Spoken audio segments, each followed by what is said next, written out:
Hey everybody, before I get started in this episode, I just wanted to remind you it's September, it's Recovery Month, and that means that we are doing a lot at Ignited. We are giving away 10 scholarships for people for our Ignited Hero No-Hab Reset program. There will be a link below. Go to it and fill out the application if you want to enroll in that. We will also be giving deep discounts on a lot of our programs so that you can make this September the month you take action. Love you all. Hope to see you soon. Listen to this episode and take it in. Welcome to the Ignited Recovery Podcast, a new way forward for anyone looking for answers but feeling left out. If you've been searching for empowerment, triumph, and purpose, you've found them right here. You won't hear the same solutions, and you're not going to have any excuses to fall back on, because Ignited Recovery allows heroes to rise and become their best selves. I'm Dr. Adi Jaffe, and I can't wait to be your guide on this journey. Are you ready to become an Ignited Hero?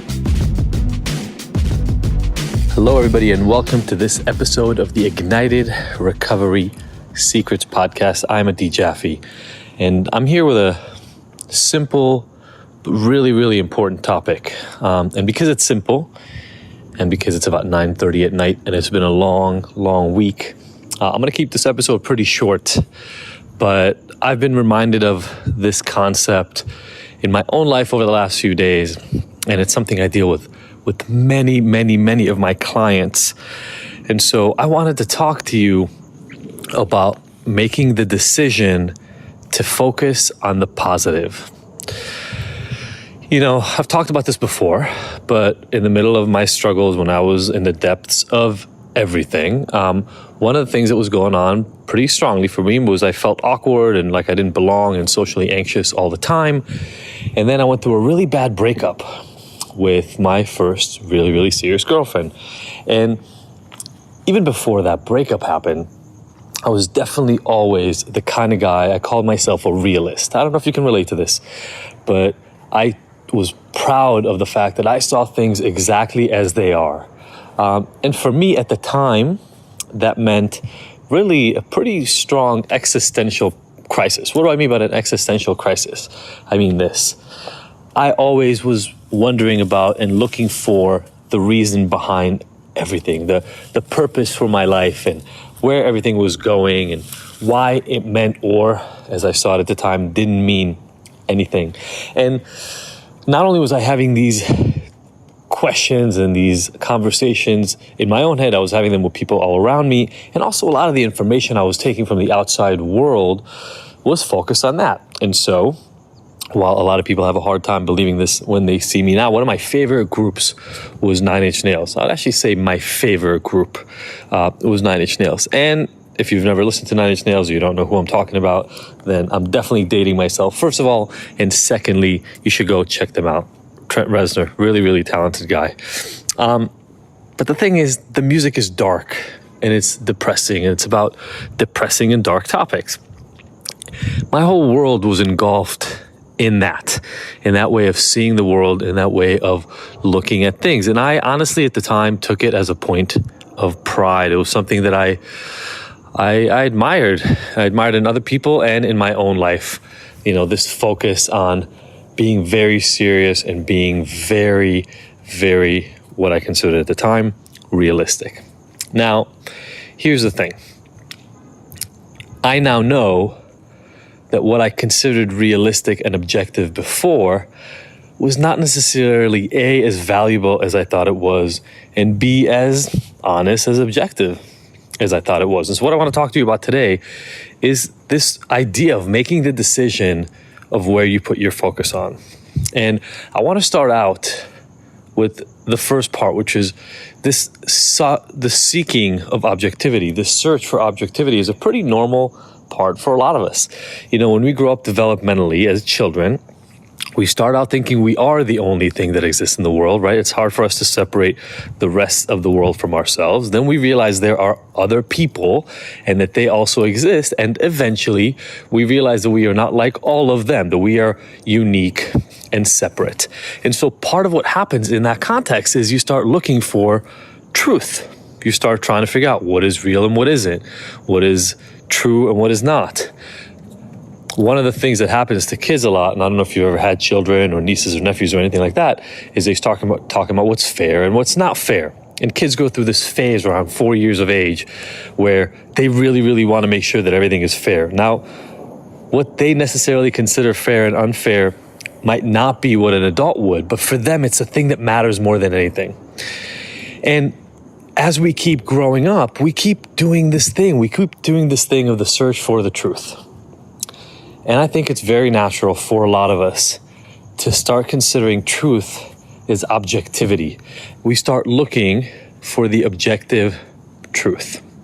Now, you might have heard this phrase before, that there are 3 versions of reality: yours, mine, and the truth. I gotta tell you by now, and I know I'm only 43 years old, but by now, I don't even know that it's that easy to understand what the truth is, because I think almost everything is about perspective. But here we are going through the world looking for the truth. And so for me in my past, I was looking for that objectivity. And I think that's really, really natural. And a lot of us do it. The problem is that even in your search for what is true, you're looking at everything through your own lenses. You're looking at everything through the glasses, through the perspective that you have adopted. So for me, at the time when I was growing up, the idea was that there is no point to anything, that my life is hopeless. I'd just gone through a serious breakup. I thought I was going to be alone for the rest of my life, and that I was never going to find love, and I was always going to be isolated, and that was scary and fear-inducing, and it felt like the truth at the time. And we all do this. We all look at the past, what our life has been like up until now, and we believe that that drives the way we move forward. Now, here's the issue for a lot of the people that I work with, a lot of the people that I talk to. We have suffered and we have struggled, and therefore we expect that life is all about suffering and struggle. And we see that as truth. We see that as objective. But the reality is that nearly every event has positive and negative components to it. Nearly every event. If you've ever listened to my story, you've heard about the motorcycle accident that I got into. And I got into the motorcycle accident, broke my leg really, really badly. The cops found a bunch of drugs on me and then arrested me. That led to this long court date and trial that lasted almost a year total. It led to me going to jail for a year. That seems like a pretty crappy event, right? Objectively, that seems like it was pretty fucking bad. But here's the thing. That is also what allowed me to stop using drugs, because I literally couldn't walk. I literally was in the hospital, arrested, right? I had to go to rehab to save myself from going away for 15, 16, 17, 18 years. So this thing that seemed like one of the worst things that had happened to me, one of the worst events that I've ever been through, actually ended up being one of the best. So which is it? Was it good or was it bad? Or did it have both? My argument is it had both, and so does almost every other event in my life. So the question is, where do I put my focus? And I go through this with clients all the time, right? I'll have clients who will be doing better. They'll be drinking less or using less. They'll be exercising more and including more mindfulness and meditation in their life. They'll be finding more purpose and doing things that they are more committed to and that make them feel better every day. And yet, there's that creeping little voice. I don't know if you know it. I don't know if you've ever had it, but it's that voice that goes, yeah, but none of that matters because you're still a piece of shit and you still suck and you always will. And that little voice will find any little indication that you're not perfect, that things are not exactly as they should be, and it'll tell you, it doesn't matter that all that stuff is going well. You're still worthless. Here's the proof. Shut up. Stop feeling good about yourself. So, if you struggle with this, I want to give you a little exercise. It's not easy, but it's pretty simple. And that is, I want you to start catching yourself discounting the positive. I want you to start catching yourself telling the story in your head about how something negative, something that didn't happen the way you wanted it to, something that maybe hurt you, something that showed you that you are not as good as you wanted to be at something, or not perfect at it at least.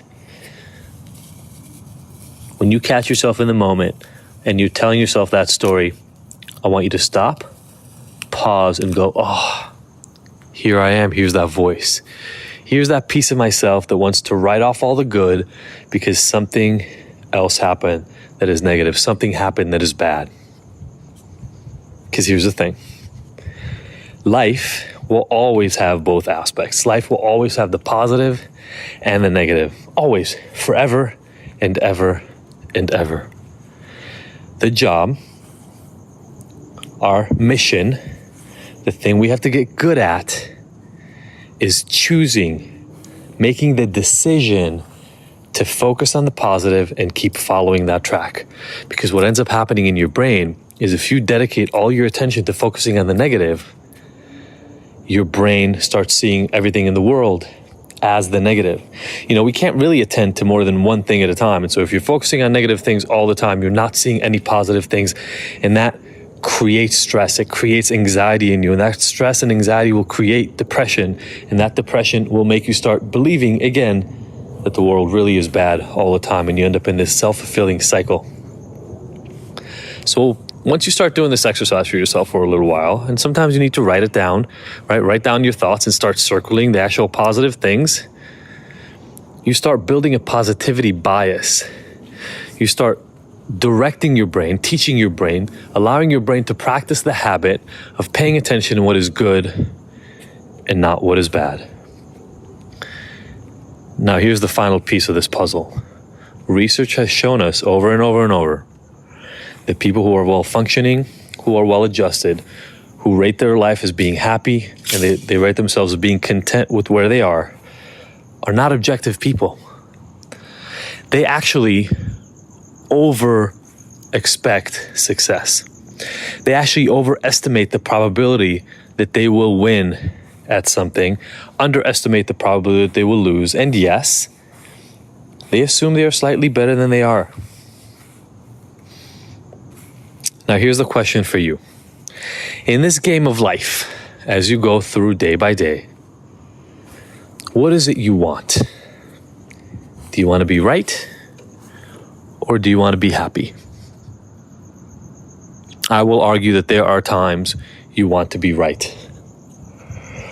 If you're trying to figure out if there's enough gas in your car to make the trip you're about to go on, you want to be right, not just happy. If you're building a house or a table, you probably want to be right, and you want the measurements to be correct. You want the budgeting to be correct. But when it comes to life overall, I think most of us want to be happy. And so if sometimes being happy means not exactly being right, I'll take it, and I hope you will too. I got to tell you, I'm now in a place in my life where looking at the positive is just a habit. It's just part of what happens. You know, given the controversial nature of a lot of the stuff that I say and do, I get shit talked to all the time. I get emails, sometimes really nasty emails. I get comments on Facebook and LinkedIn and Twitter, etc., who say that I'm trash and a scam artist and that I'm useless and that I should die. And you know what? Most of the time now, I look back at those people and I just feel sorry. I feel sorry for the fact that whatever is going on in their life, they are so focused on the negative that they even have to go outside of themselves and push it on other people. But in feeling sorry for them, I get to accept that their pain and their negativity is not something I have to let into my life.